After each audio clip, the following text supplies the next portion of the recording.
At the Special Olympics USA Games in Orlando, they have the customary Olympic sports like swimming and gymnastics and track and field. But they also have some unusual competitions in bocce ball, paddleboarding, and bowling. I can do better. There's always room for improvement, but overall, I love it. I am Amanda Davis with Team Michigan, and I am here for the Special Olympics USA Games. I am super excited to be back with my athletes, my coaches, my volunteers. I've made some new friends along the way. It feels amazing to be back. I love bowling. I do it on a daily basis. I'm Christina Haminga, and I am bowling for the Michigan team. So the opportunity to compete in the Olympics is amazing.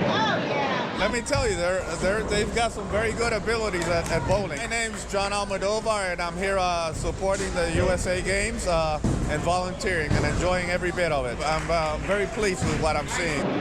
How are you enjoying the experience? Just fine. I'm bowling. I've been bowling periodically, but I've been counting down the days. I'm Tyler Baxter, bowling at the USA Games. It feels amazing. It means that things are finally getting back to normal.